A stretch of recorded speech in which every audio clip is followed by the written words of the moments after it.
and ask questions. Without objections, so ordered. As a reminder, please keep your microphones muted unless speaking. Should I hear any inadvertent background noise, I will request that the member please mute their microphones. To insert a document into the record, please have your staff email it to documentsti@mail.house.gov.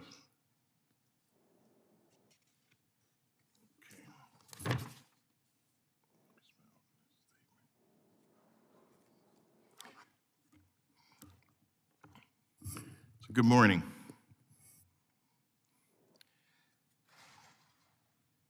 When I had the honor of being selected by my colleagues to become the chairman of this subcommittee, one of my first priorities was seeing how I could bring equity to the rail sector. Unfortunately, I've since learned that much work still needs to be done to ensure that everyone has a fair shot at obtaining work on federal passenger rail contracts. The first question I asked when I got the gavel was how we could strengthen the Disadvantaged Business Enterprise Program at the Federal Railroad Administration. Imagine my surprise when I found out that there was no DBE program at the FRA. To be clear, today's hearing is not to debate the merits of creating a program. The purpose of today's hearing is to allow business owners to share their experiences of working in the rail sector. We're going to hear uncomfortable stories of very real discrimination that our witnesses have suffered. Today, our responsibility is to listen and reflect on each person's experience. I'd be remiss if I didn't share my own experience. The question is often asked, how do you know when you are being discriminated against? I know as a Black man, I know that feeling when people treat you differently because of the color of your skin.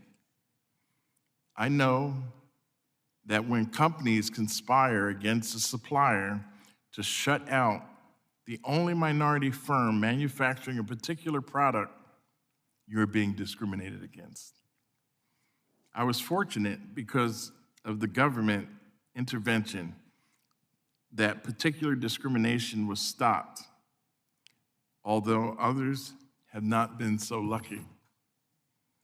The experiences we are going to hear today from our panel will be different than mine. The point of holding this hearing is to try to understand someone else's experience. I do not know what it is like to experience discrimination as a member of a different minority group, or what discrimination women face in an industry dominated by men. That is why we have invited a diverse panel of witnesses to share their unique experiences. I commend our witnesses for being courageous enough to share extremely personal and often painful experiences that should not happen in any setting, and least of all, in professional settings. It is not easy to come forward and describe discrimination when discrimination has happened to you, but it is necessary. It's a necessary story to tell. I encourage all members to listen closely to these experiences. Some members may have gone through similar things, and others may have not. We can't change what happened to our witnesses, but we have the privilege and the responsibility of being able to correct these injustices to ensure the future generations will be playing on a level field. What I want to prevent are instances of where business owners decide that it isn't even worth trying to bid for work because they know that they will be judged by what they look like rather than the quality of their work. I commend the Biden administration for taking bold steps to ensuring diversity and inclusion. Secretary Buttigieg has committed to working with me and this committee to identify ways to create a fair shot to compete for federal rail contracts. Information gathered from today's hearings will help inform Congress whether actions must be taken to address discrimination in the transportation sector. It is my sincere hope that today, members can put themselves in other people's shoes, if just for a moment, to understand the damage a well-entrenched system of discrimination can cause to business owners simply trying to provide for their families and succeed in the rail industry. Some uncomfortable conversations need to be had to bring about a positive result. These conversations are not easy, but they are necessary. I again thank the witnesses for being here, and I look forward to their testimony. Okay, where are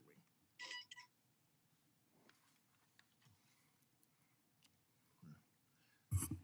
I now call on the ranking member of the subcommittee, Mr. Crawford, for an opening statement. Thank you, Chairman Payne, and for holding the hearing. Thank you to our witnesses for participating today. Today's hearing will examine the need for a Disadvantaged Business Enterprise, or DBE, program within the Department of Transportation for passenger rail contractors to ensure equal and fair access to government grant money for rail infrastructure projects. The DBE program currently applies to airport construction, airport concessions, and surface transportation construction programs, but does not to passenger rail work.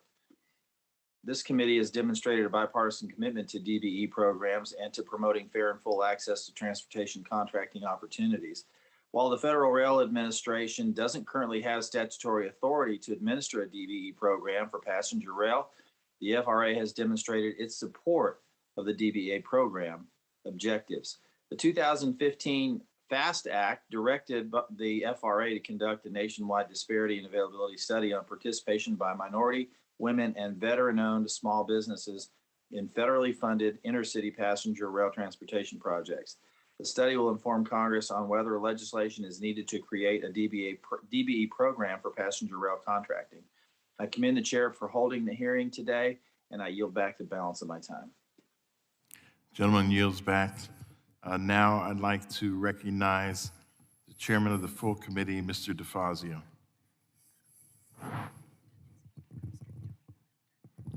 Okay, I've been notified that Mr. DeFazio won't be joining us. And so we will now turn to our witnesses, and we will be hearing testimony from witnesses, followed by questions from members. I would now like to welcome our witnesses. Mr. Ken Canty, President and CEO of Janus Materials. Mr. Melvin Clark, Chairman and CEO of GW People's Contracting Company. Ms. Victoria Maluzicki, President and CEO of Envision Consultants. And Mr. Francisco Otero, President and CEO of Paco Group. And Mr. Nana Desikin Raman Ujan. And he is the President and CEO of SOMAT Engineering. And last but not least, Ms. Evelyn Williams, President of Dakita Enterprises. Thank you for joining us today, and I look forward to your testimony. Without objection, our witnesses' full statements will be included in the record. Since your written testimony has been made a part of the record, the subcommittee requests that you limit your oral testimony to 5 minutes. Mr. Canty, you may proceed. Good morning, Mr. Chairman and members of the subcommittee. Whether it be the actions of Frederick Douglass in 1855, Rosa Parks a century later, or John Fitzgerald Johnson today, our country has a vigorous tradition of standing up to protest and advocate for marginalized peoples. This morning, we find ourselves at a comparative inflection point in the rail and infrastructure industry. My name is Kenneth Buchanan. I'm the president of Janus Materials. Janus, by using a process we have coined sustainable structural demolition and repurposing, deploys material from demolished bridges to combat climate change through net zero carbon solutions. I am also the president of AMC Civil Corp in Freeland Construction. I've been involved in this business and field since 1995, when I was hired as an engineering intern from UMass Amherst by Parsons Brinckerhoff to work on the design of what became known as the Big Dig. From a very young age, my life dream was to work on bridges, as you can see behind me.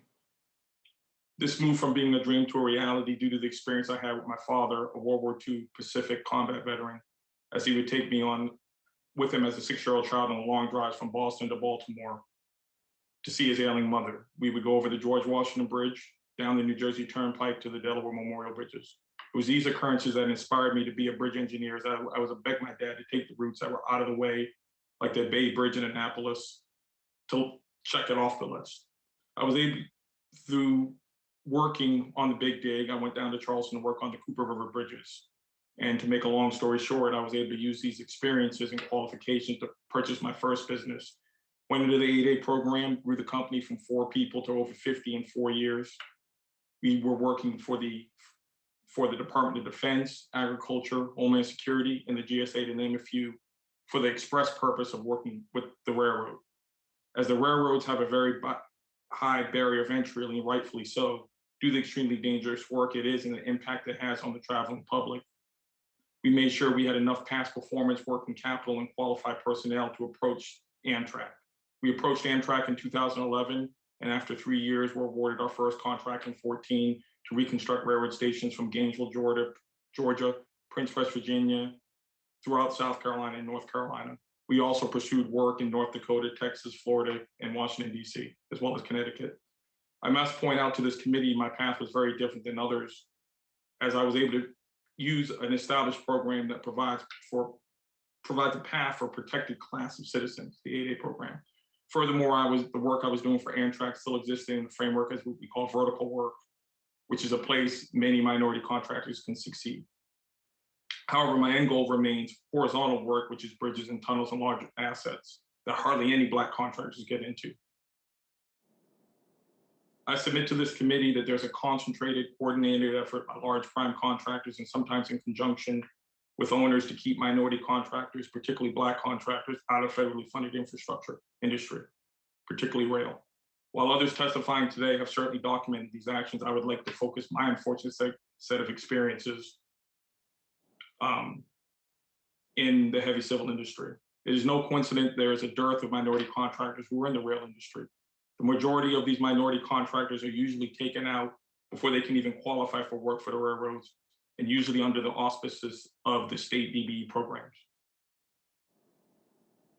I fully realize and accept that prime contractors do not want this conversation to be had. I also understand that I'm likely to suffer an extreme backlash from these prime contractors and maybe even owners for coming before this committee and subcommittee.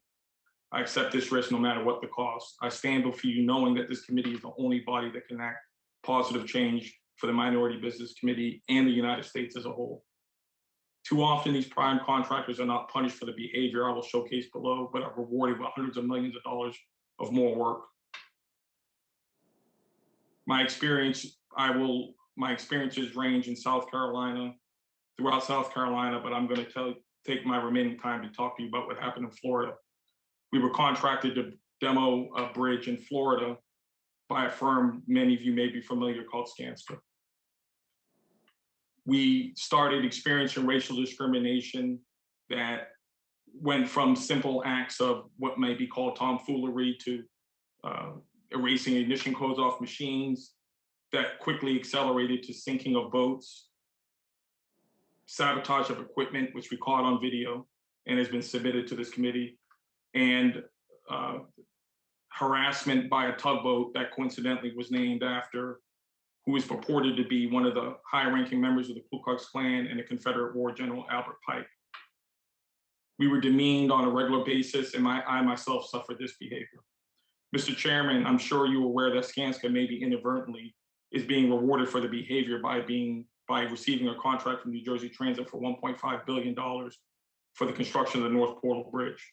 Why would anybody think that this behavior that is displayed would go away? Finally, I'd like to just take 30 seconds and tell you that the financial implications of this have been huge.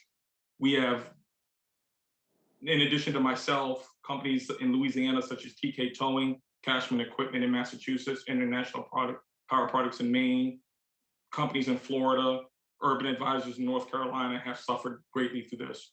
I am in the midst of losing my house. I cannot provide care for my autistic children. And my wife has had to go back to work as opposed to raising the children. I have not been able to make a payroll. And I'm afraid that with the Infrastructure Act that was just passed, I'm not going to be able to participate at all, despite all of the great hard-won experience I have. Thank you for this opportunity, and I sincerely pray that it spurs action by this body. Thank you. Thank you, sir, for that compelling testimony. Next, we will hear from Mr. Melvin Clark.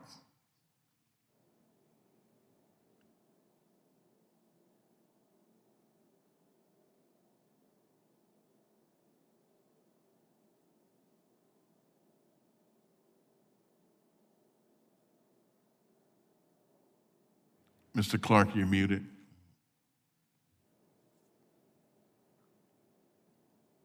Unmute. All right, good morning again. Good morning. I am the chairman, CEO, and owner of GW People's Contracting Company. We are the only African-American owned rail contractor in the United States, specializing in heavy rail construction, maintenance, repair, rehabilitation, track demolition. We've worked all over the country. I want to thank the chairman, Dr. Payne, to having this hearing. I have been working and advocating a minority business program at FRA for over 30 years. I've been in this industry close to 40 years. So following the passage of the Reagan administration Surface Transportation Act, I started a company called Metroplex. And Metroplex was the first minority-owned railroad contractor in the United States. And we grew to be a nationally known and respected leader in this field. During from the time we started the company, I was a very strong minority business advocate. We did a number of things with SBA and DOT. However, we were most significant success was starting the Mentor Protege program at SBA. It was implemented during the Clinton administration, and Metroplex mentored my current company now, GW Peoples. I ended up selling Metroplex and coming back to GW People in 2011, and we acquired full control there. And it was a successful turnaround. We do over 22 million in annual sales, and we've been the rail contractor for the Chicago Transit Authority, for example. We did the rehabilitation of the Dan Ryan Red Line. That was a very large project, 425 million to upgrade over 10 miles of the CTA system. The transit people and companies there at that time did not want any kind of minority company to come in and get any of the work. However, we went through the chairman of CTA and others who granted us this opportunity, and we completed that job with over 70% minorities and women. It was one in which everyone was so very proud of, and we had established a place in Chicago. And despite The public support for our transit workforce on track work reflected the neighborhoods and the ridership of color. We were not successful in the heavy passenger rail market. And the private railroads usually reserve the high profile, high profit and labor intense work for themselves. For example, in Chicago, there was a project called the Inglewood Flyover. It was a $93 million system of bridges and to carry the Rock Island Rail Line over the Norfolk Southern Amtrak line. And it went through the heart of the south side of Chicago. When the local public found out the size of the project, which 93 million, when they found out also that the African-American firms only received $112,000. We argued and advocated that they should have somebody of color there. We were more than qualified to do the work. But they chose, they said they had no obligation to meet any kind of minority participation goals, and they paid no more than lip service to minority businesses and community, and it ended up really being a mess. One of the congressional supporters that we have now in Chicago, Bobby Rush, was able to help make a change there in their policies. However, there really is still nothing happening for us, asking for us. So anyway, as I said, I've been a minority business advocate for the time period I've been in business. I've served on all of the national organizations with regard to trade organizations, with regard to rail. And for example, at one of the organizations, I was on the legislative committee. And one of the goals of the committee was to lobby to eliminate the DBE programs altogether at DOT and at the Defense Department. Excuse me, Mr. Clark. Could you wrap up? Your time has expired. So just give us a quick summation. All right. Well, I'm gonna give you a quick summation of what I was going to say. And there were two major high-speed rail projects that you may know about in Florida and in Las Vegas. Both were going to use GW Peoples to do the track work until they found out they did not have any kind of minority participation goals. Thus and therefore, we were shut out of this. And I can't think of a better example of discrimination and the need for a policy here for minority business than that. Thank you. Thank you. Now we will move on to Ms. Malazicki. Good morning, Mr. Chairman and members of the subcommittee. My name is Victoria Malazecki, and I am the president and CEO of Envision Consultants. My company is certified as a small woman-owned disadvantaged business enterprise in my home state of New Jersey and 9 other states. We are headquartered in Mullica Hill, New Jersey, and have an office in Philadelphia, Pennsylvania. We are now approaching 27 years in business with 47 employees and anticipate closing the year at $7.3 million in revenue. We work in the architectural, engineering, and construction industry, providing program and construction management services. Our market sectors include aviation, bridges, general buildings, educational K through 12, higher education, highway, transit, water, wastewater, and technology. I realize that I have become desensitized to the systemic discrimination that happens daily to me based on my gender. I thought that because I have worked hard, started from nothing, raised a family, and am running a successful business, that I am respected and equal to a man, but I am not. Every day I must prove myself to owners, clients, and most disheartening, a few employees who have come and gone. I was almost put out of business by a large prime and moved the operations into my home to meet payroll and cut costs. To this day, I don't know how I survived that year, but I did. I could have thrown in the towel were it not for my family supporting me.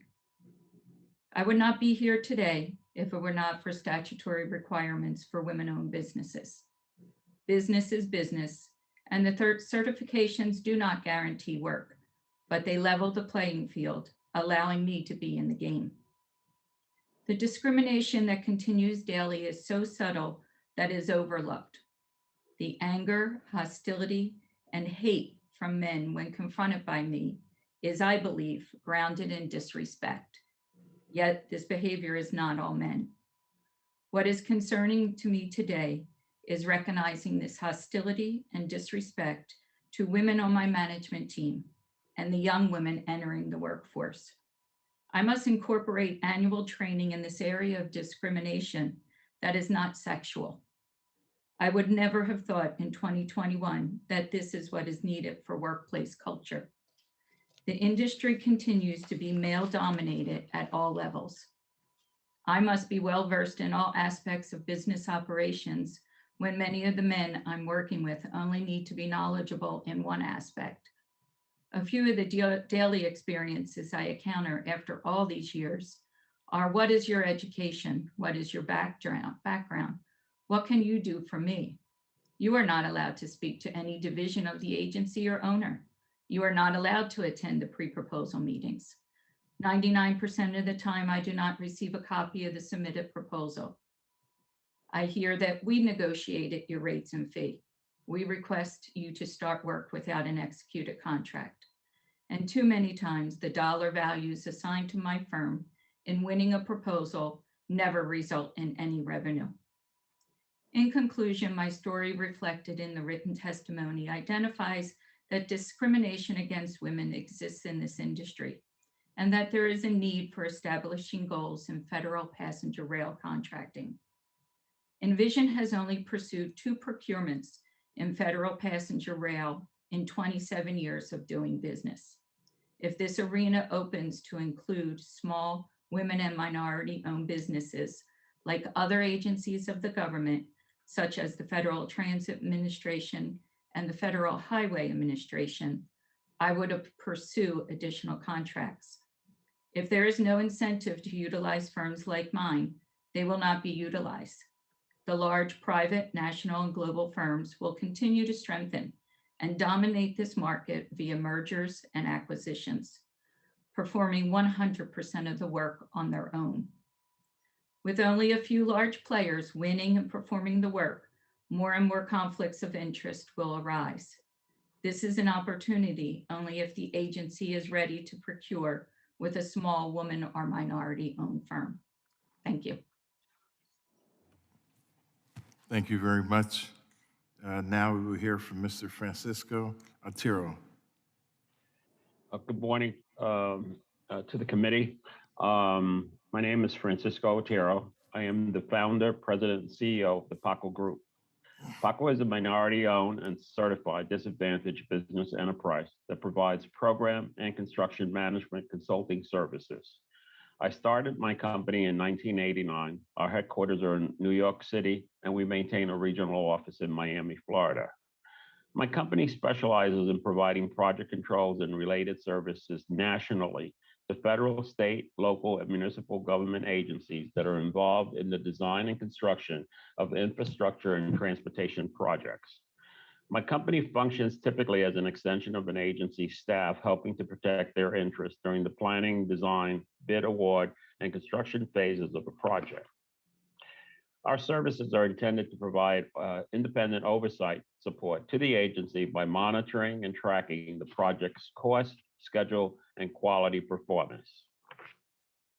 My personal business experience is that almost it's almost impossible to compete with majority firms on federally funded projects due to their size, resources, and financial capabilities.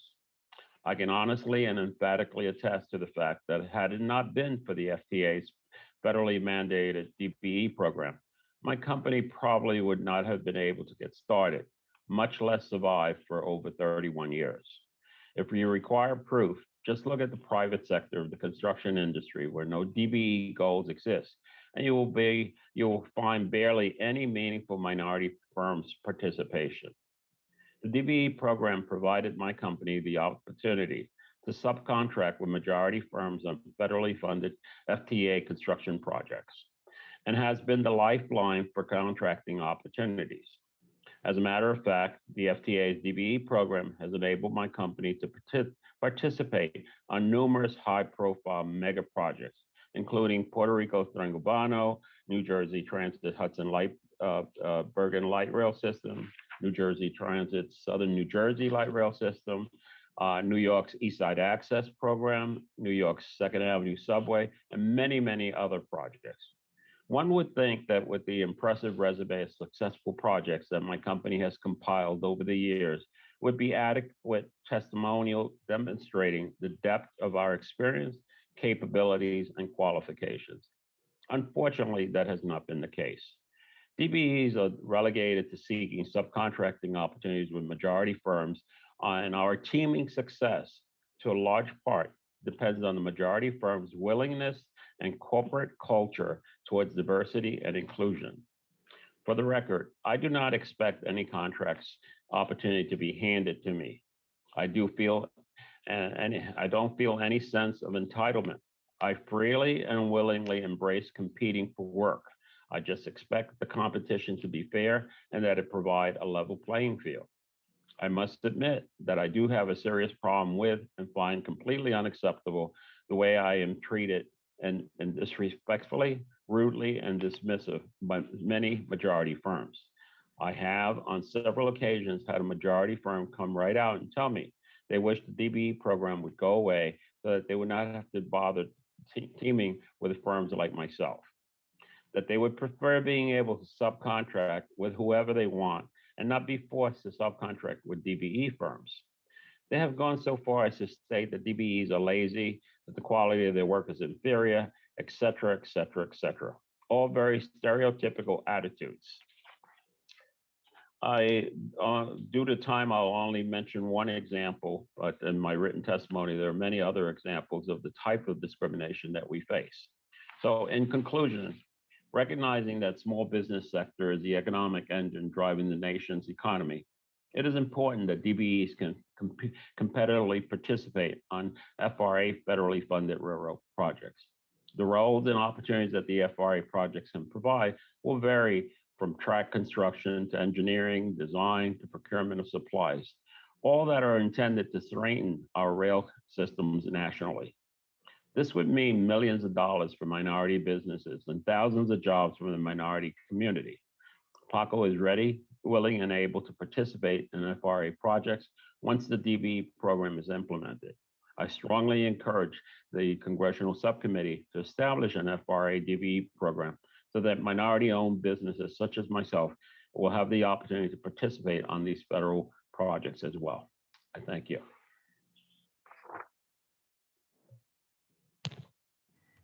Thank you very much. Next, we will have Mr. Non-Dbe Raman Ujan. Thank you, sir. 1776, Philadelphia, Pennsylvania. We hold these truths to be self-evident that all men are created equal, that they are endowed by their Creator with certain unalienable rights, that among these are life, liberty, and the pursuit of happiness. This is from the Declaration of Independence. Greetings, Chairman Payne and members of your committee. My name is Ram, and I'm the President and CEO of SOMAT Engineering. We are a minority-owned consulting engineering business headquartered in Detroit, Michigan, with offices in Cleveland, Ohio, Baltimore, Maryland, and Washington, D.C.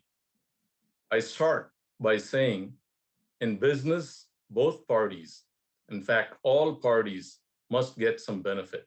That is an absolute must. My written testimony regarding the bias against minority firms and our difficulty to get work in the railroad industry is with your committee. I presented 3 specific instances where I explicitly experienced how it feels to be treated differently because of how I look or how I sound. Number 1, I was told to stay in my disadvantaged/minority lane and not aspire to grow in my profession and to compete with others. Number 2, I was saddled and I am saddled even right now with different and unfair terms from all kinds of business partners, such as my financial institution, that many of my other non-minority competitors do not have to face. Number 3, I found out about the racist and the sexist communication that goes on behind the veneer of civility. It is couched as humor, but it is there. But I am not here to complain.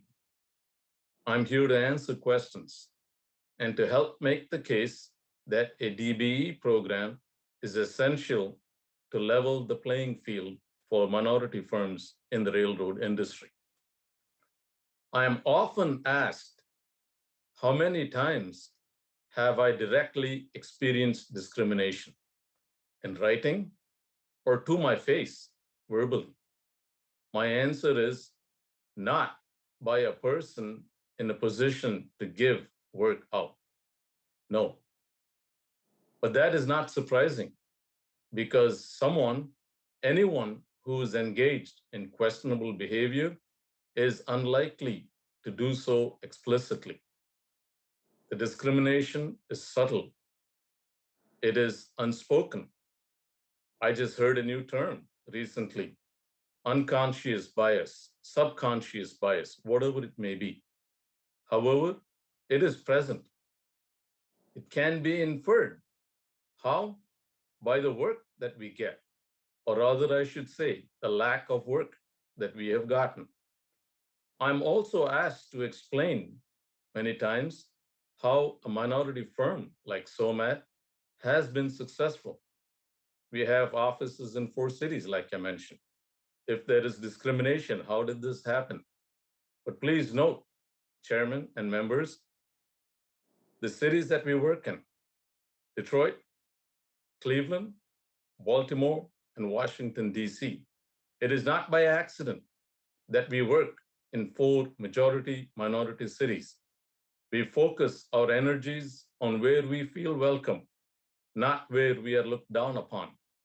Our scriptures call this, in my language, dukkha nivritti and sukha prapti. We move away from that which is unpleasant and towards what is pleasant.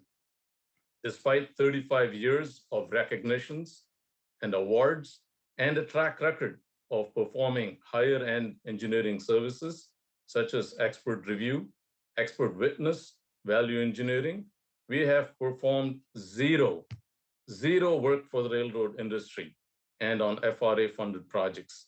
To me, this speaks volumes. Well, I end as I began by saying that in business, all parties must benefit. This program is not an entitlement program, and those who do not perform DBE must be weeded out. The FRA and the industry will reap the benefit of competition and innovation with this inclusive action. I welcome your questions. Thank you. Thank you very much. I think that's a very important point you made. This is about leveling the playing field and everyone having the opportunity to compete in this great nation. Next, we will have Ms. Evelyn Williams. Thank you and good morning. I am the president and CEO of Dakita Enterprises, a family-owned minority engineering firm located in Dallas, Texas. We will celebrate our 42nd year in business this month. In the transit and rail industry, we provide civil rail design, rail program and construction management, and transit market research. My father, Lucius Williams, founded the firm in 1979 in Milwaukee, Wisconsin, and moved the firm to Dallas, where I was attending college in 1983. I am currently an executive board member of APTA, which is the American Public Transportation Association, and I am the first African-American female to chair APTA's Business Member Board of Governors. When we started the business in 1979, minority programs such as the Minority Business Enterprise Program was the only way we could get work. Sadly, today, that continues to be the main driver. I remember my father applying for certification in 1983 and having to report on paper his recollections of how he was discriminated against. It was one of the many requirements of the long, arduous certification process. I recall how painful it was for him then and how I learned about the awful experiences he had endured. In the 40s, when my father was younger, he played for the old Negro Baseball League and played for the Memphis Reds. He explained about being called racial slurs and having to go around the back to get leftovers from diners. When he was on the road, they weren't allowed to go into the white-owned establishments or sleep in regular motel beds. He and his team often slept on the bus or in cars. I think this is where my children and I get our can-do, don't stop, get it done attitude. Being pioneers as the first Black firm to get government contracts, or one of them, we were often targeted. We survived, however, despite the many hurdles we had to climb. Hurdles that are extra because we are a Black engineering firm. Unless you walk in my shoes, you have no idea how unconscious the typical non-minority is about understanding these microaggressions. I remember less than a decade ago, we competed for a project from a mid-sized transit system in another state. We did our homework, we understood the local politics, and we won the project. During the negotiations, however, we ran into a problem. While our fees were acceptable and our references did check out, the procurement officer was not comfortable in awarding us the project. He asked me for my tax returns, my financials, my banking credentials. This was not typical. And as I gathered this information, I became angry. I called his boss, who I knew through transit associations, and I complained. And when the officer called back, his tone had changed. I asked him, why were you treating me so differently? He told me and confessed that he had never awarded such a large project to a Black company, and he was just trying to ensure that we were financially able. The DBE programs provides equity, and which in turn helps to build financial capacity and workforce resources. However, being called disadvantaged is not a privilege, nor does it sound like a goal a company would strive to be. Quite frankly, it was embarrassing explaining this to my 22-year-old millennial, why we were considered a disadvantaged business. It was then that I had the opportunity to recall my experiences as my father recalled some 35 years earlier. Fast forward, it's only a matter of time that she has now begun to have her own stories. Large corporations would self-perform 100% of the work if left unchecked, just as they do in the private sector. Once I was a member of a panel discussing the merits of the DBE program. The panel was comprised of industry professionals. To my surprise, one of the panelists of a very large firm openly admitted that if it was not for the DBE program, they would not subcontract to DBE firms. He felt as though there should not be such a program and that the entire process was not warranted. He did not see this as discrimination, but his right to contract as he pleased. His remark, it was hurtful.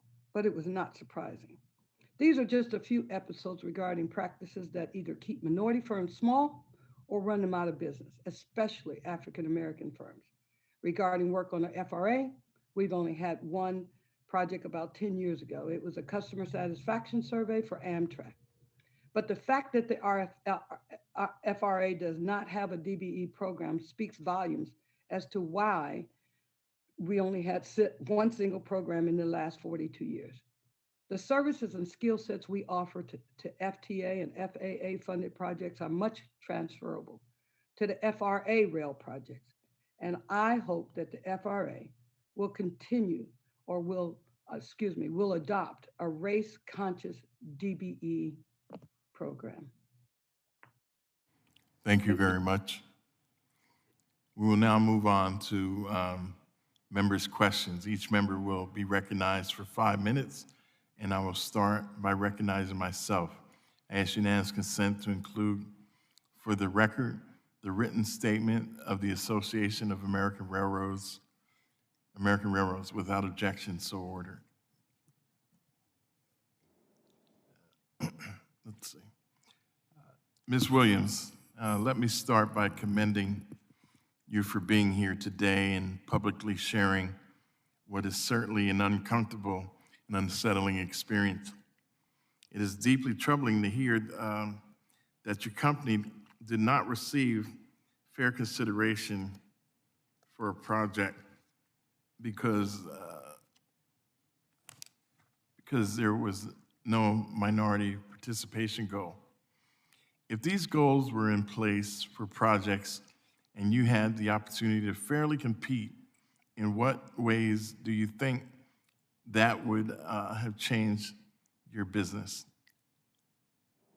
One of the things that is troubling and is often a challenge for small and minority contractors is the ability for sustainability.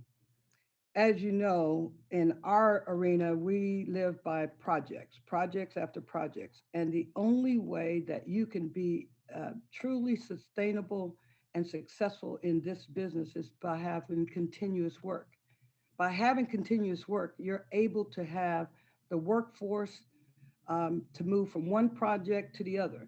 Many times what happens to small businesses and African American businesses is that when the project's over, many times you do not get that continuity between projects, so you end up losing your workforce. And you know what's worse? What happens more than often is that your staff is now absorbed by your prime contractor, your prime consultant. You look around and your people are working for their people and advancing, and there you are left getting, looking for more people.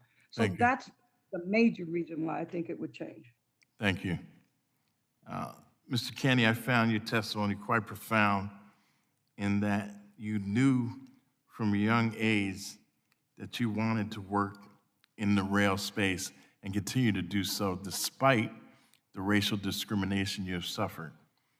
One of my priorities in examining racial discrimination in the federal passenger rail contracting space is ensuring that minority men and women-owned businesses have opportunities to build capacity and grow as large as multinational construction firms. If minority contractors like yourselves were not systematically excluded from the same kind of starting opportunities that were given to large multinational construction firms, what impact would that have?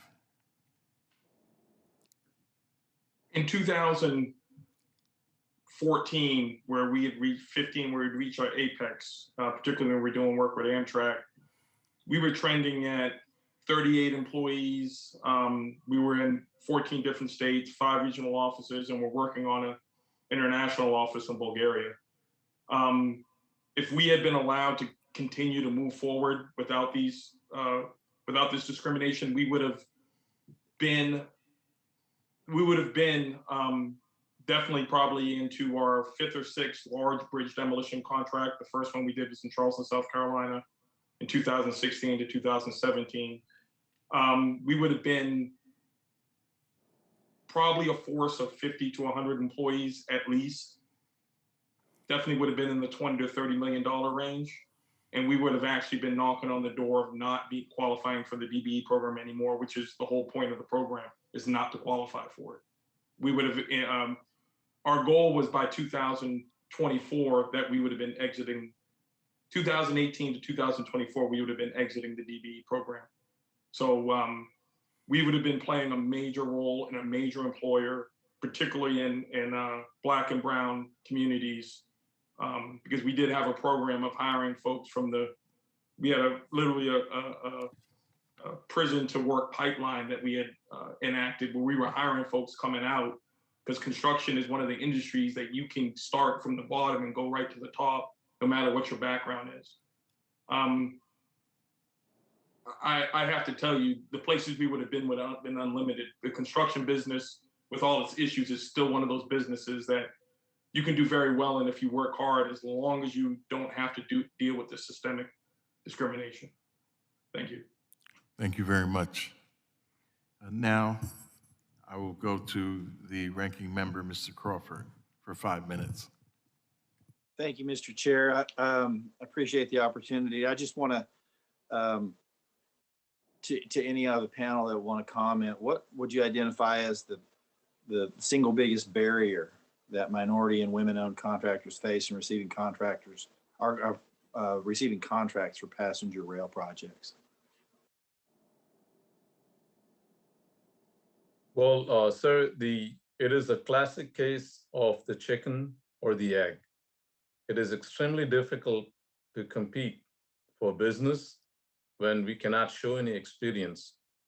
And we cannot show any experience because we have no opportunity to get it.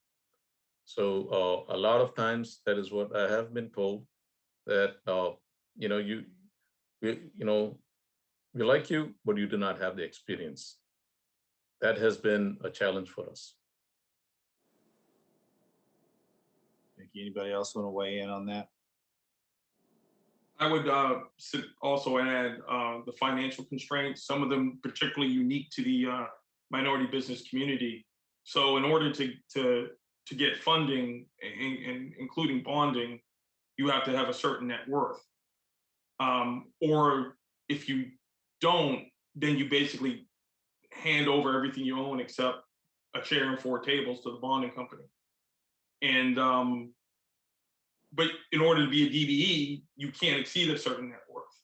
So what we're finding is you get in, even if you get the financial background, these sometimes the owners, but definitely these primes, are using the bonding company in a term from the 1980s called bond them and break them. They'll bond you, they'll break you through the contract, you'll lose everything you have, and you can't even start over at that point. I think the financial constraints are one of the biggest barriers of entry. And the rail work, it requires significant insurance, and that shouldn't change. But there's got to be some look at how you can be financially viable and not have it used against you. Ms. Williams, anything to add? I wanted to ask you to repeat the question, please. Sure. I'm just trying to get a sense of what you find to be the single biggest barrier to being able to compete in receiving those contracts for passenger rail projects. I don't know if you're speaking of within the DBE, that arena that has established a DBE program, or you mean the FRA non-established? Well, since we've established that the FRA doesn't have a DBE, and so I'm just trying to gauge the degree of difficulty and what the single biggest barrier in that space outside of the DBE, what you find the most challenging. Probably we probably can go back and look and see who's getting the projects, and they're probably the same guys that are getting the projects every time. And as long as they're getting them every time, and then they don't have any kind of goal to bring anybody new or bring in smaller or minority companies, they'll continue doing what they're doing. So the barrier is that there is a barrier. Nobody's going to, if I've been getting a contract for years and years, why would I bring on a small minority company? So the barrier is because there is no incentive to do anything different. Mr. Clark, anything to add? First of all, I agree with all our panelists here, but I have to break it down to a matter of greed. The prime contractors do not want to sub out any work that they do because that's where they make the most money. So they want to relegate you to smaller, areas such as trucking or maybe supplying materials. We, as a rail contractor, want to do rail projects, and we perform well when we give an opportunity.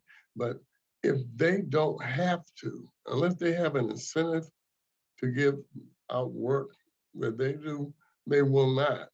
And we find that to be a barrier to moving forward. There are some companies that have made it a habit of not giving out anything related to what they may do.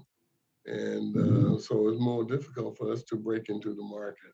And if we do break into the market, then we become a hindrance to everybody there.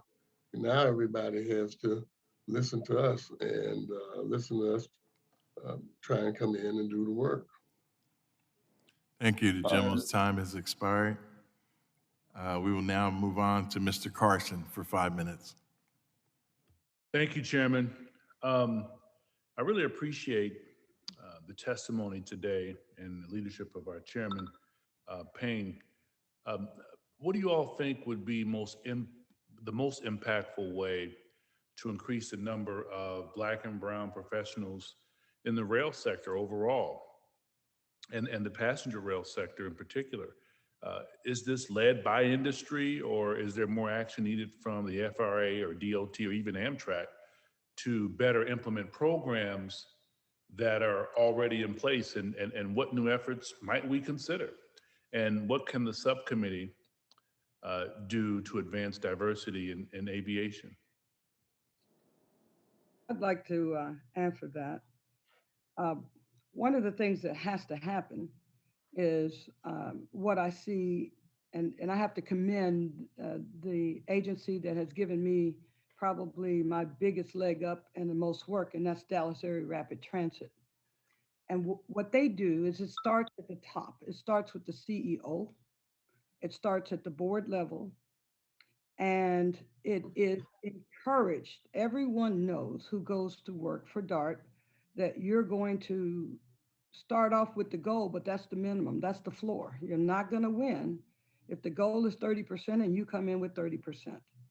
And case in point, we had a project that we had, I ended up as a joint venture partner, 50-50, and we brought on 15 different minority subs. We saved the agency $4 million, and we brought it in 2 months ahead of time. And the participation on that project was 61%. That doesn't happen unless it starts from the top down. Representative Carter, this is Ram. Trickle down economics just does not seem to work when it comes to getting work with the railroad sector. So to your question, would industry be right people to take the charge? We have not seen that be effective. It has to be basically both a carrot and a stick approach from the federal government to ensure that there is some incentive for smaller minority firms to get some work. So that is what we feel. Kenneth Candy with Janice. You've got a lot of these bad actors out there, and they're typically large companies because they get away with this stuff. And I think the most effective thing you can do is make it part of the criteria for picking companies to do this work. If they have any of this in their background, it needs to be used in evaluating if you want to use them for work, because correspondingly, there are some real good firms out there, medium size, $200-300 million range, who they started off as small guys, and they're not necessarily minority, but they started off as small guys, and they just don't tolerate this stuff. They just don't tolerate it because they're a bit, come in and work, and we're going to give you a fair chance, and they haven't gotten so big where the racism is actually profitable to them. That's the thing, is the racism is profitable and discriminatory acts are profitable to these people. That's why they continue doing it. They do it because it's profitable. So you've got, I think this committee, the agencies, but through the leadership of this committee, have to make that, even if you hear about it, it needs to be answered, because where there's smoke, there's fire. Well, that's helpful. Lastly, I'm proud to represent the largest rail maintenance facility in Beech Grove, Indiana, one of the cities in my district, where they repair locomotives and passenger rail cars. They do great work there. We'd like to see them do more, but there appears to be a closed process that's really hard to break if you don't know someone at the facility. And this challenge isn't unique to our district. It's a challenge for many facilities across the country, particularly as it relates to hiring Black and brown applicants. What can be done to open these doors wider so we can bring in more diverse workers?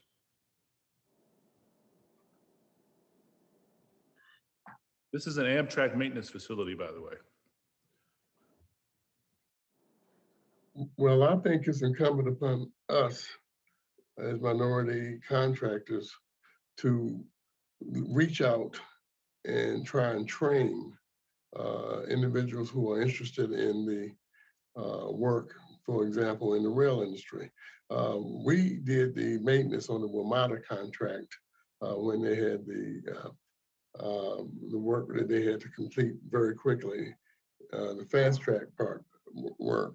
And we went to a trade school in Brooklyn and brought down over 50 students who had just graduated. And we gave them the opportunity to learn. We trained them. We gave them housing.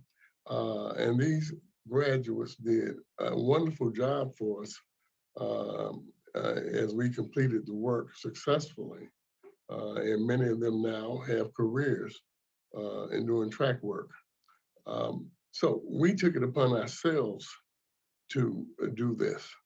And now we do have another maintenance contract. We're just starting today with Shell. And we have several people that were coming down to work on this project that we gave the opportunity to work in Washington 2 years ago. So we have done this ourselves.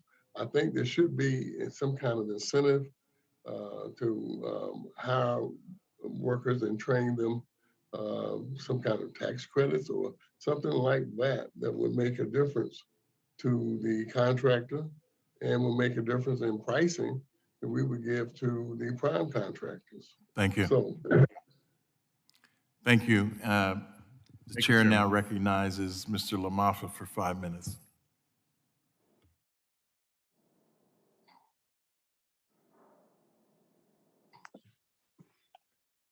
Thank you, Mr. Chairman. I appreciate working with you, and ever since we've known each other at the beginning of our times in Congress together. So I would like to get Mr. Clark's attention for my questions on this here. So basically what we're looking at here in California is the high-speed rail system that's been troubled from the very beginning. But early on in the project, it was constantly accused of not getting minority companies involved. So in 2010, a civil rights coalition claimed only 12 out of 134 prime contractors were minority-owned firms. So last week, the LA Times published a piece going into detail on the impacts it's been having on the communities themselves. We have disadvantaged communities that are seeing issues with the way the system is doing business. So for example, In agriculture, farmers are having their land taken through eminent domain, yet it's taking years and years for them to get paid for it. The project is going through a lot of low-income neighborhoods, just Black neighborhoods, Latino neighborhoods. It took down, in some cases, some very important institutions, like in Fresno, the rescue mission there, for example, which helps a lot of people as a homeless shelter in the Central Valley. And Bakersfield's going to lose a homeless shelter here soon. So the impact on communities is really tough too. So the project is also at some point supposed to go through San Jose. And it's going to go right straight through a Latino neighborhood there.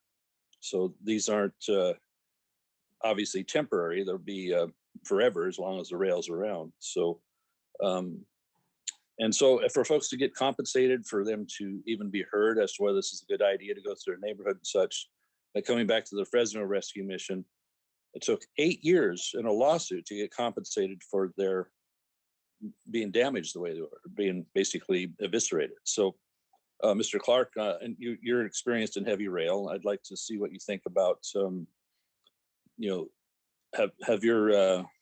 anything you've been involved with ever been asked to build tracks through these types of neighborhoods, through these types of shelters and other things that are pretty critical towards the communities we're talking about here, and have they been held accountable for doing that kind of damage? Well, absolutely. In my initial testimony, I talked about what we did in Chicago. We worked with the Urban League, we worked with the churches, we worked with the community organizations to recruit and vet minorities and women. And again, we took them and trained them on the job training. That's what we gave them.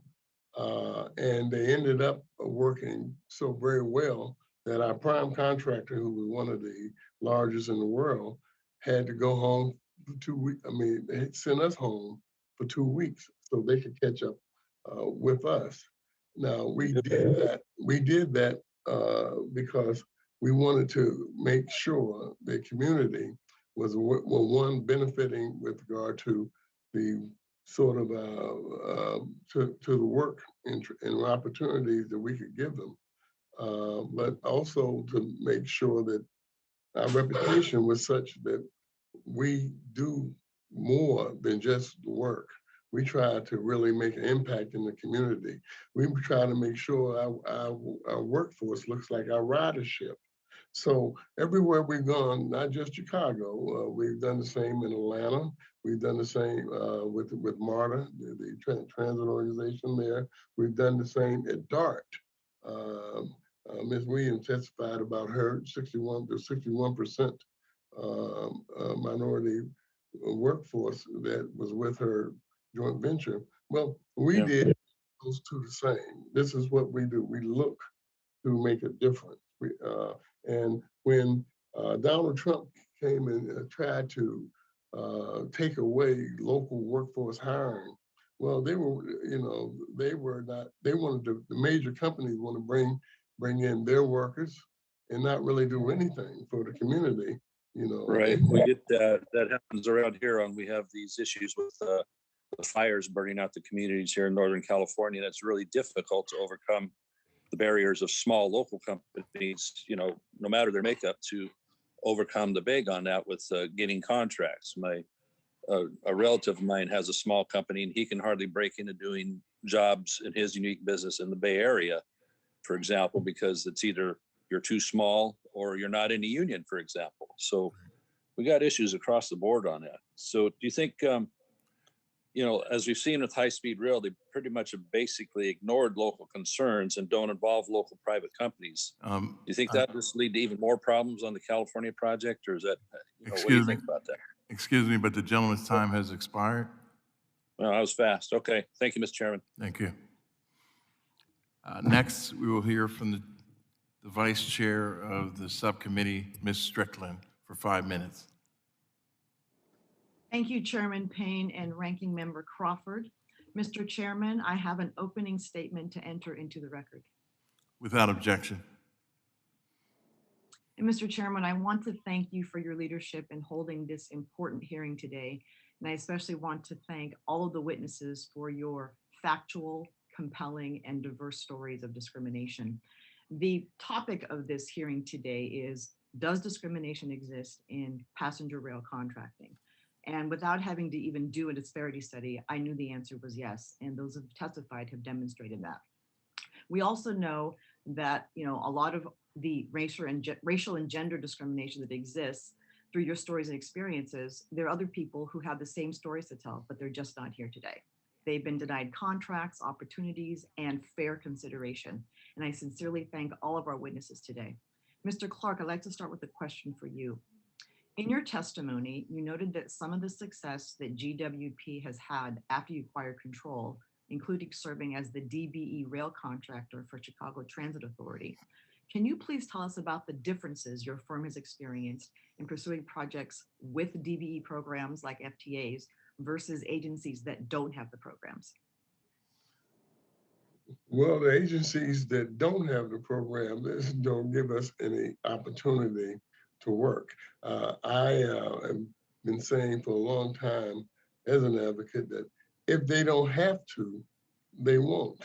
They will not share in anything. There are so many prime contractors now, okay, that we have good relationships with that only call us when they have a project that requires some kind of goal to be met. So other than that, we don't have that opportunity. Or if we do bid them, and sometimes we bid these contracts with private groups, okay, and agencies, they don't tell you where you stand in your bid.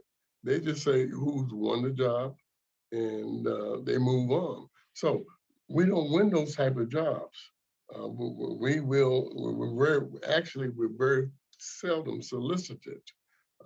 However, this week something new happened, last week, I'm sorry, and we were actually sent a solicitation from Norfolk Southern, and we were knocked off our feet, okay, because we've been trying to get in to let them know what we do for the longest, and it was a minority business representative. And we were shocked because they never had anything like that before. So I felt like what's going on here today and what's been pushed by the Congressional Black Caucus is starting to make a difference. People are recognizing that they're going to have to accept us and we can make a difference. We feel that we have made a difference as a small contractor in several states. Thank you. I now want to turn to Mr. Canty. Sir, the examples of intimidation and blatant discrimination that you noted in your testimony is simply unconscionable. Could you talk more about the toll it takes on you as a contractor and a business owner, about what it takes to pursue action against these actions and how it affects your ability to compete? The toll it takes is everybody on this Zoom, at the end of the day, with all the difference, we're all people, right? We're all people. And the toll it takes on a person is indescribable. It's indescribable. It's the worst. I wouldn't wish this on anybody.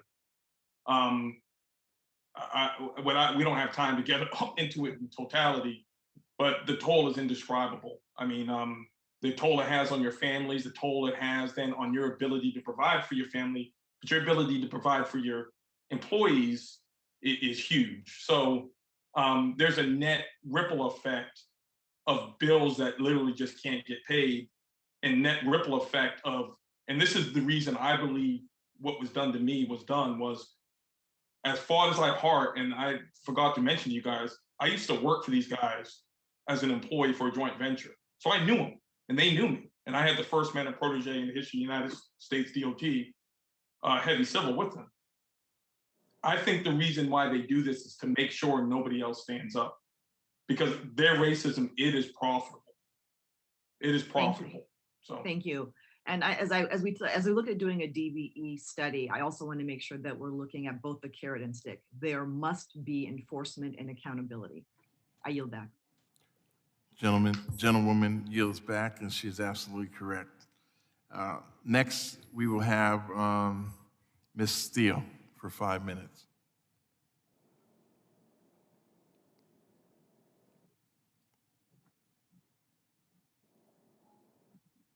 You're on mute.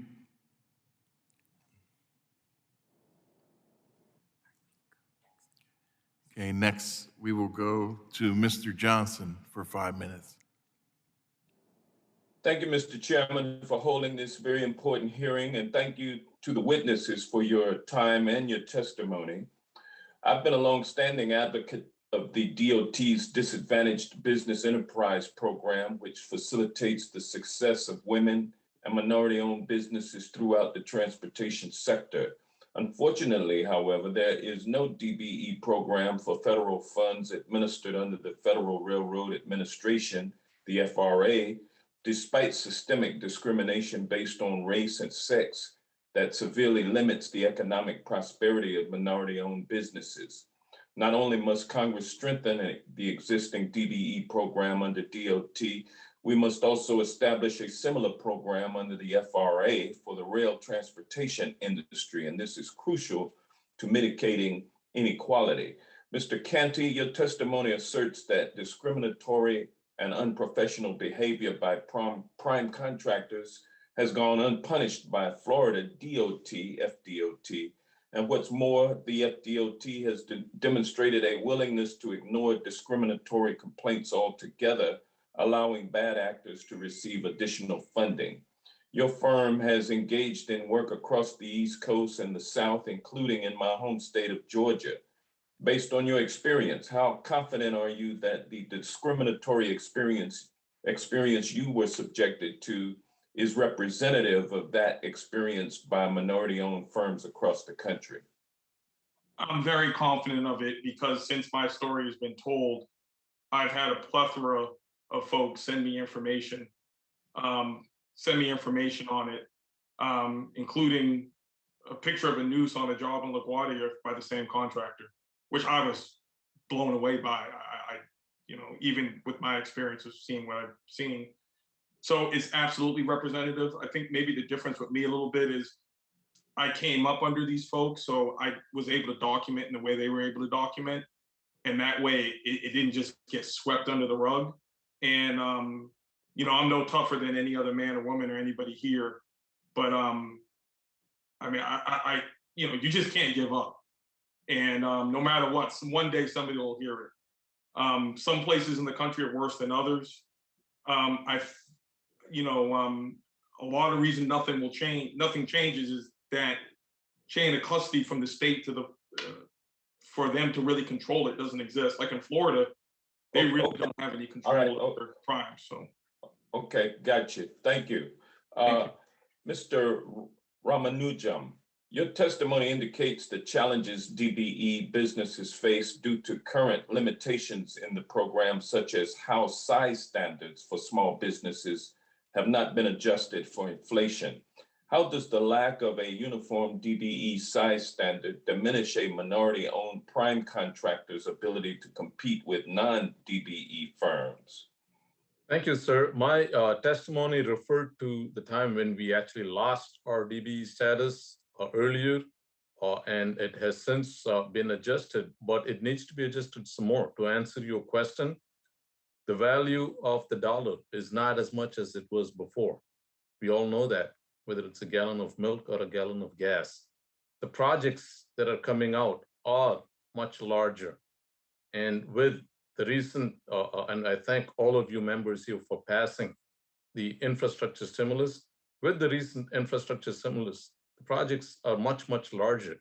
The size standards are not amenable or favorable for a small firm like ours to even get anything as a prime.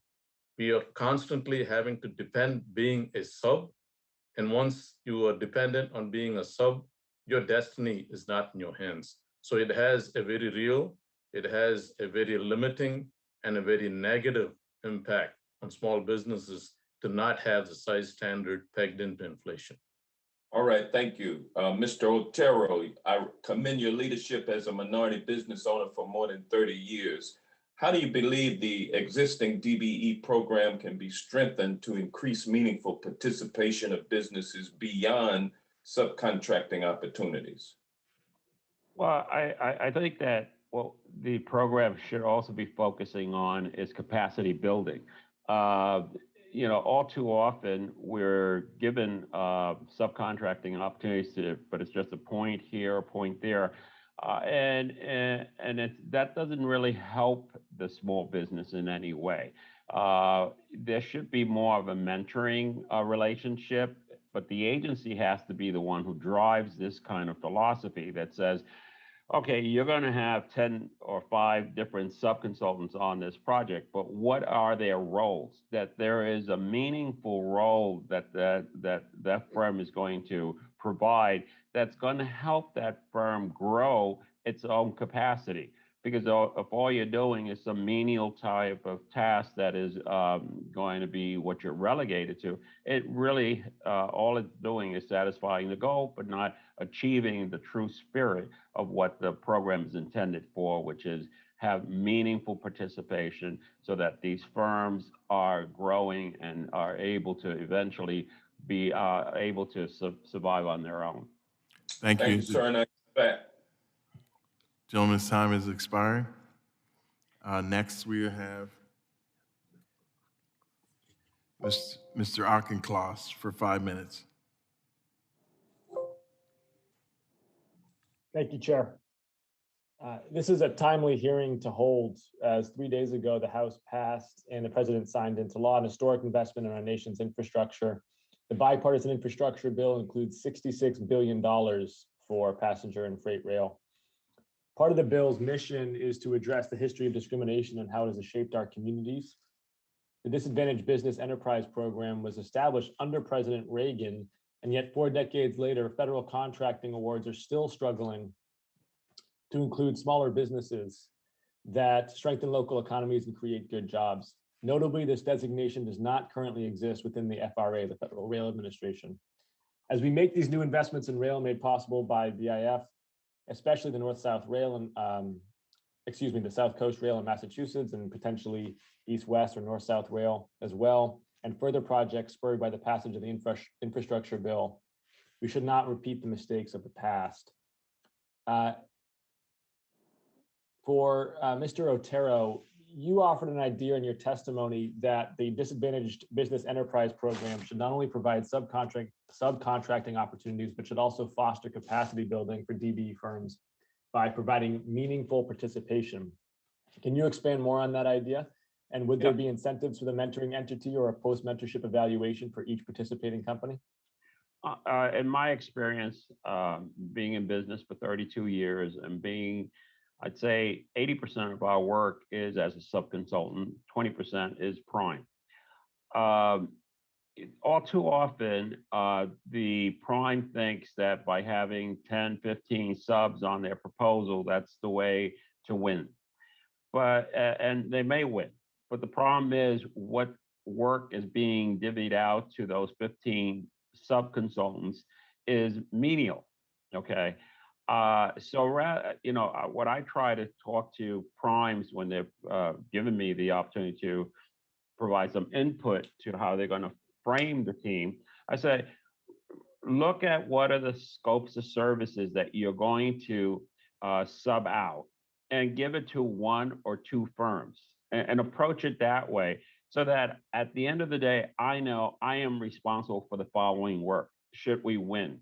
This way, it's in my wheelhouse. I'm using the staff and the capabilities that I have, and I am building that capacity and providing a meaningful service that I feel very capable of providing so that it's a win-win situation all around. But a lot of times the primes don't want to look at it that way. They just want to have the 15 window dressing of firms on the team, and what they wind up giving to them and how meaningful it is not part of their philosophy in terms of diversity and inclusion. That's helpful. I appreciate that insight. And then my final question for Ms.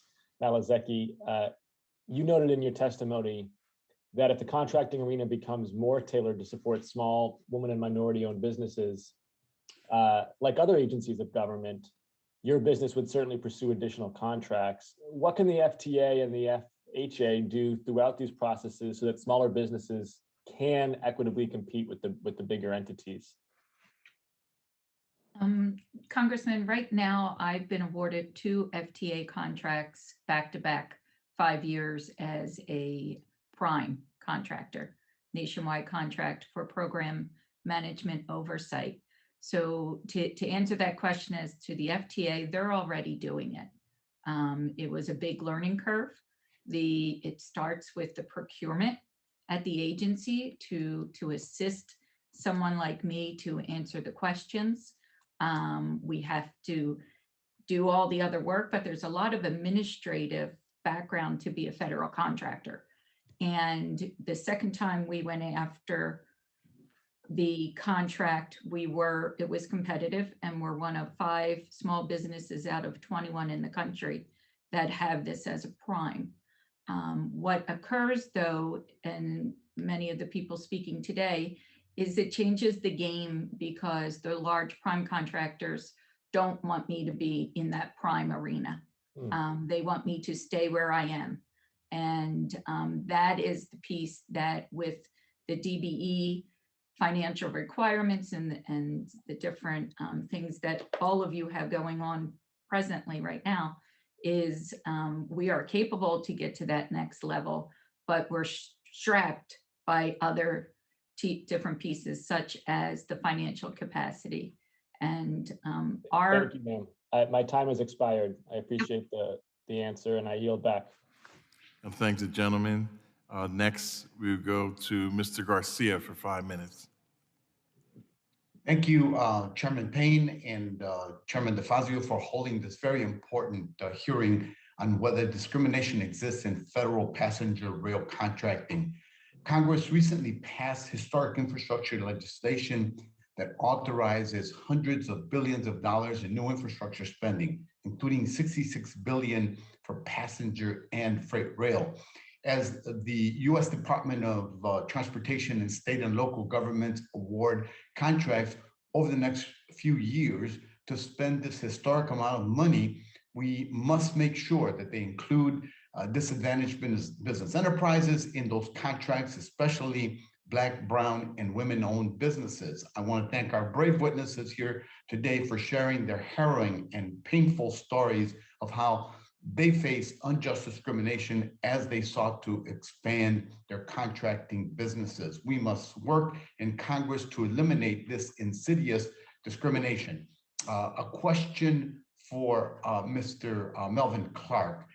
In your testimony, you mentioned how you established an office in Chicago and have worked successfully with the Chicago Transit Authority, most notably with respect to the rehabilitation of the Dan Ryan portion of the Red Line. Why have you had success in getting contracts from CTA, and what lessons can Congress take away from what CTA has implemented in terms of disadvantaged business enterprise programs and goals? Well, one of the factors that I feel has made a difference for us is that we did something and were accepted by the minority community. When we came in to work on that project, as I told you, we went to the churches and the Urban League and the city supported all of that. They saw people being hired and they saw a positive difference being made in the community. And so we ended up becoming their contractor of choice, okay, because we were supported by, more than just the fact that we can do the work, but that we were doing positive things. And we feel like, our motto is to do well by doing good. And so local government made. Hello? You're frozen.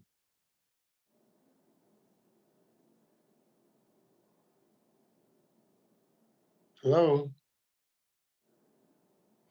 Yeah, we're having a bit of a technical difficulty here. We're gonna Okay, see if we can get all Mr. right. Garcia back up. Yeah, okay.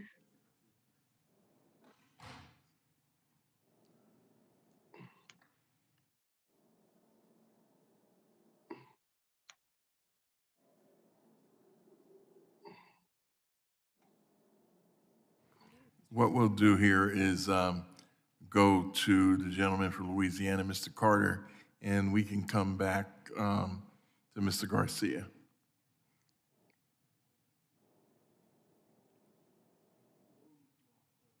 Mr. Carter? We're having technical difficulties with everyone. We'll just be patient with us for a second, please.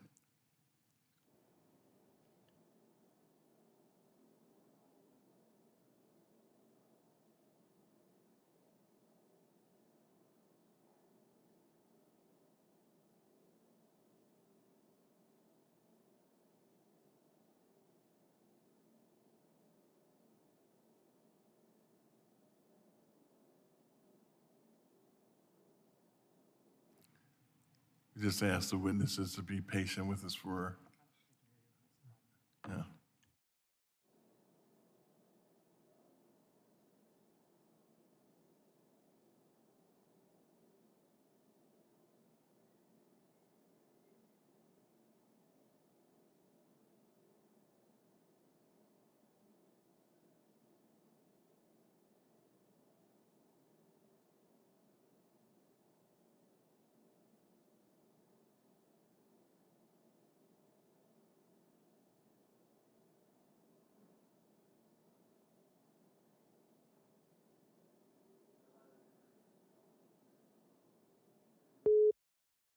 Please enter the meeting pass.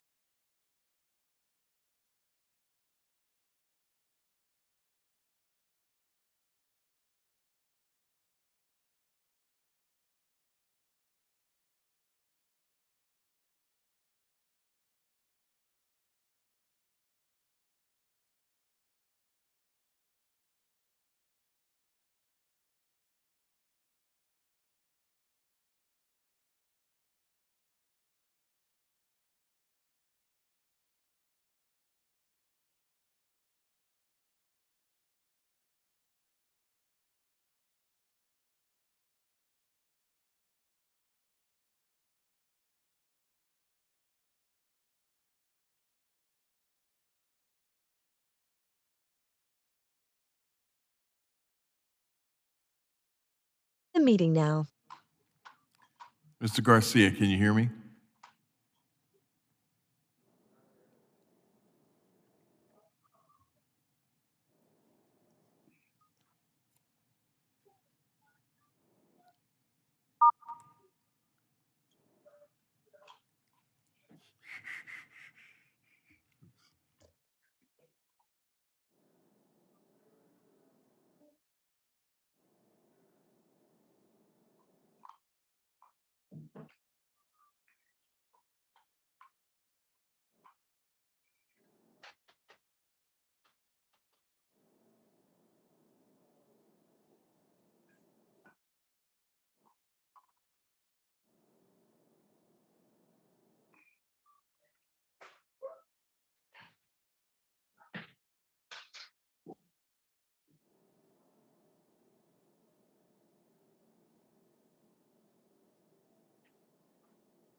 Mr. Garcia?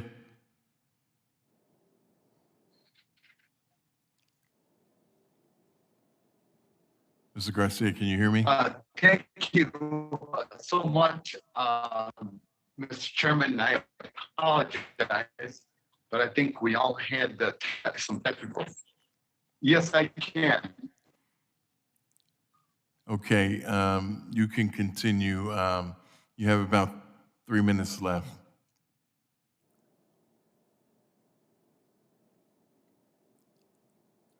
And it's not working.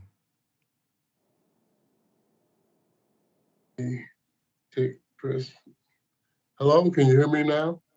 Yes, we can hear you, sir. Mr. Clark. All right. Are we continuing? Yes. Okay, well, he was talking about how the community and local government have embraced us. And I'm saying, yes, they have. But in fact, when I was working on the fast track program in Washington, they allowed me to come and recruit workers in Chicago. And we announced it on the radio.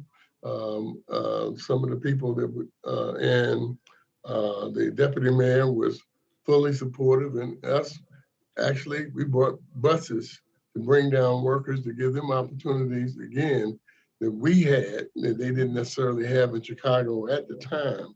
And those are the things that have endeared us to the community, and the prime contractors know now that GW Peoples makes a difference, and that CTA and the local government is very pleased with what we do and the way we do it. And so we are getting more opportunities.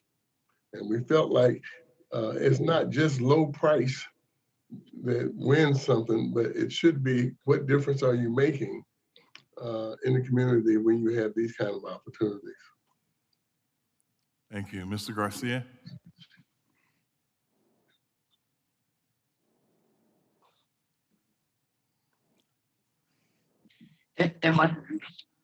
Yes, can you hear me, Chairman? Yes, now we can. Chairman, can you hear me? Yes. Mr. Chairman? Okay. My final question touched on the personal net wealth cap of 1.32 million and how the cap disadvantages DBEs. Can you expand on why the cap hurts the growth of DBEs and what you think Congress, if we should raise that cap? Yes, sir. Typically that cap, where that cap comes into place where it's harmful is in the bonding program. And if you're living in an area, the majority of the area of the country, like the Northeast or the Chicago or the West Coast, your home is typically included in that equity, the value of your home. What is in the 8A program, it's not, but in the DOT programs, a lot of them, they are, in any retirement programs. So if you've already been established, you got to be very careful of not exceeding the cap. But in order to get the bonding you need, typically they're going to look at, if you want a $10 million bonding program, you've got to have $1 million in the bank somewhere before you, or you can't indemnify yourself, meaning if it all goes wrong, you get to give up everything you have. So perhaps there's a need for legislation where for DBEs, you can either do jobs that don't require the same level of bonding or some kind of tweak to the bonding program. That could be where it is for DBEs specifically, or some change on the jobs where the jobs are actually self-insured anyway, a majority of them, and the DBE's bonding is covered by the prime's bond. Thank you very much, Mr. Chairman. I yield back. Gentleman's time has expired. We are going to have Mr. Carter for 5 minutes. Mr. Chairman, thank you very much. I greatly appreciate the opportunity to address this significant issue. We know that DBEs historically have had a difficult time when cracking into the mainstream of doing business with majority firms and even with the federal government. We know that currently roughly 5% federal contracting dollars go to minority-owned businesses. So that's something that we have to do a better job at. And I'm very proud that in this infrastructure bill establishes Minority Business Development Agency within the Department of Commerce.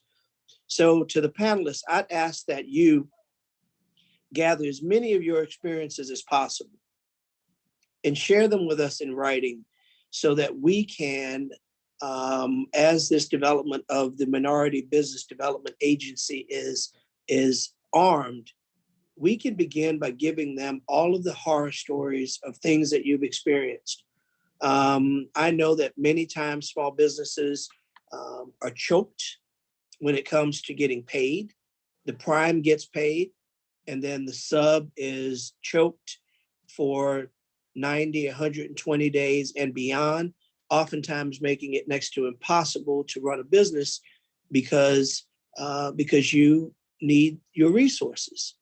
Oftentimes to find that prime companies come in and then offer pennies on the dollar to close out a file where members of the minority community, minority businesses, women-owned businesses have already expended resources.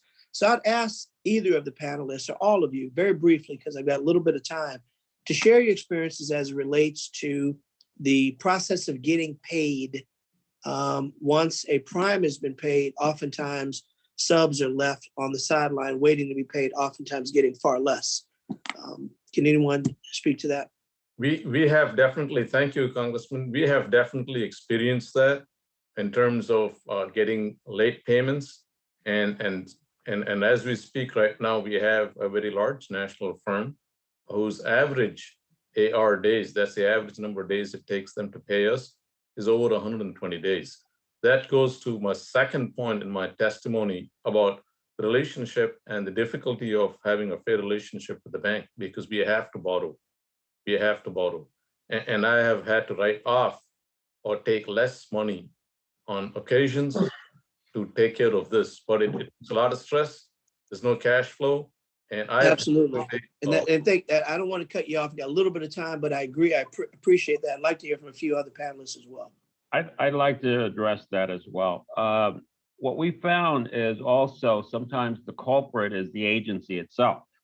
So what we try to do is work with the agency to see if they can speed up the payment process internally, because that's what the prime is telling us, is that they haven't been paid. So even though there is a prompt payment requirement in the contract, so we talk to the agency also and make them aware of how much pain this causes us, and that sometimes sensitizes the agency to try to improve or monitor the invoicing cycle by the prime. But the issue that I'm bringing forward is ones that I've heard a million times before. And while I acknowledge that the agency oftentimes could be the culprit, many times the culprit is a prime is paid and then withholds payment from the sub when you can least afford that. Mr. Clark, can you chime in for a brief second on that? And then I'm going to ask you to do it in 10 seconds because I've only got a little over a minute left.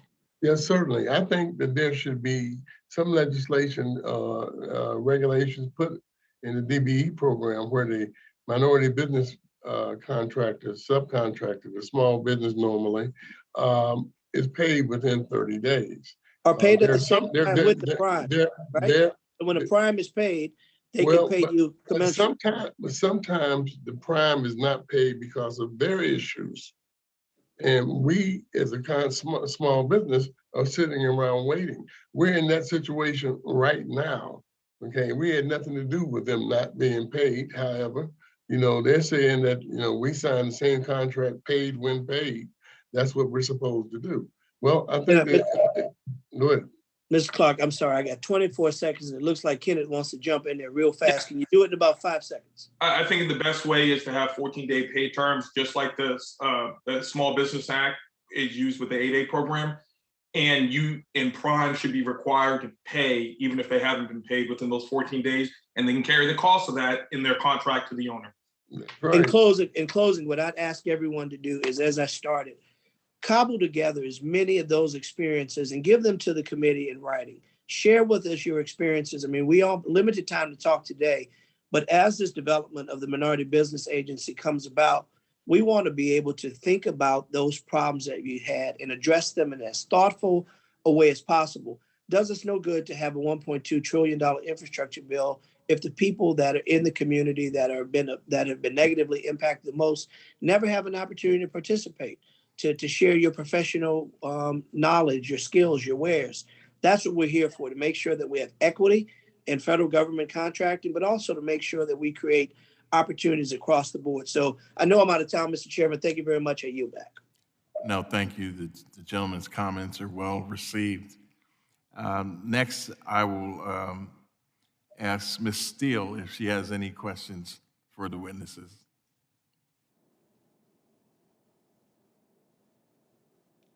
Thank you, Mr. Chairman. Actually, I submitted written questions, so I think I'm going to stay as is because it's almost same as Congressman Douglas Marfa, because I was quoting LA Times and high-speed rail. So I'm going to just submit the written statements. Thank you, Mr. Chairman. Okay, thank you. That concludes our hearing today, and I would like to again thank each of the witnesses for their testimony today. I ask unanimous consent that the record of today's hearing remain open until such time as our witnesses have provided answers to any questions that may have been submitted to them in writing. I also ask unanimous consent that the record remain open for 15 days for any additional comments and information submitted by members or witnesses to be included in the record of today's hearing. Without objection, so ordered. And the subcommittee stands adjourned.